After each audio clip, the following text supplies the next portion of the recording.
साखर कारखाना सुरू करण्यासाठी आदिवासी टायगर सेनेचा यलगार।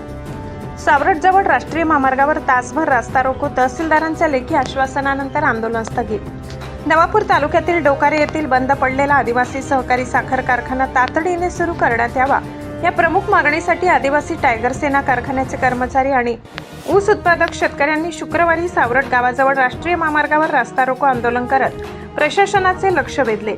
सकाळी 11 वाजता सुरू झालेल्या आंदोलनामुळे राष्ट्रीय महामार्गावरील वाहतूक सुमारे 1 तास विस्कळीत झाली।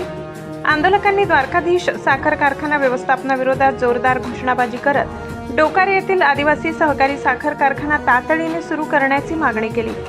कारखाना सुरू होईपर्यंत आमचा लढा सुरूच राहील असा स्पष्ट इशारा आदिवासी टायगर सेनेच्या पदाधिकाऱ्यांनी दिला। आंदोलनाची माहिती मिळताच तहसीलदार दत्तात्रय जाधव घटनास्थळी दाखल झाले। त्यांनी आंदोलकांशी चर्चा करून कारखान्यावर धुळे जिल्हा मध्यवर्ती सहकारी बँकेची थकबाकी असल्यामुळे तो सील करण्यात आल्याचे सांगितले। तसेच येत्या 6 ते 8 दिवसात बँकेचे अधिकारी द्वारकाधीश साखर कारखाना व्यवस्थापन आणि संबंधित पक्षांची समन्वयक बैठक घेऊन कारखाना सुरू करण्यासाठी आवश्यक प्रयत्न केले जातील असे लेखी आश्वासन दिले। त्यानंतर आंदोलकांनी रास्ता रोको आंदोलन स्थगित केले।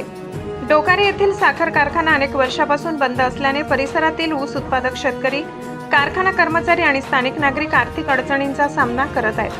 कारखाना पुन्हा सुरू झाल्यास शेतकऱ्यांना ऊस गाळपाची सुविधा, कामगारांना रोजगार आणि स्थानिक युवकांना रोजगाराच्या नव्या संधी उपलब्ध होतील अशी अपेक्षा व्यक्त केली जात आहे। या आंदोलनात आदिवासी टायगर सेनेचे राष्ट्रीय प्रवक्ते अजय गावित, तालुका अध्यक्ष किरण वडवी, संघटनेचे पदाधिकारी, कारखाना कर्मचारी, ऊस उत्पादक शेतकरी आणि नागरिक मोठ्या संख्येने सहभागी झाले होते।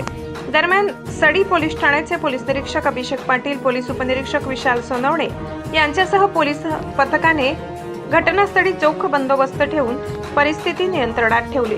जोहार, जय आदिवासी टायगर सेना ATSच्या माध्यमातून व नंदुरबार जिल्ह्यातले जेवढे शेतकरी बांधव आहेत, कर्मचारी बांधव आहेत, जे डोकारे कारखान्याशी निगडीत आहेत, यांच्या माध्यमातून आज आम्ही 26/6/2024 रोजी धुळे सुरत महामार्ग हे रास्ता रोको आंदोलन केलं होतं आणि रास्ता रोको आंदोलन हे यशस्वीरित्या पार पडलं आहे, सक्सेसही झालेलं आहे। त्या ठिकाणी आंदोलनस्थळी PI साहेब व नवापूर तालुक्याचे तालुका अधिकारी म्हणजे जे आपले तहसीलदार साहेब आहेत त्यांच्या माध्यमातून आम्हाला एक लेखी आश्वासन देण्यात आलेले आहे। 6 ते 7 दिवसाच्या आत संबंधित जे कारखान्याशी निगडीत जे बँक आहे किंवा मग द्वारकाधीश आहे तर यांच्या माध्यमातून ती मीटिंग घडवून आणणार आहेत व पुढील ज्या काही आमच्या मागण्या आहेत त्या मागण्या मान्य होईपर्यंत आमचे आंदोलन चालू राहणार आहे। पुढील आमचं आंदोलन देखील आम्ही करणार आहोत। जर आमच्या मागण्या मान्य झाल्या नाही, कारखाना सुरू झाला नाही आणि कारखाना सुरू करण्यासाठी प्रयत्न झाले नाही तर आम्ही पुन्हा याच्यापेक्षा तीव्र आंदोलन करणार आहोत।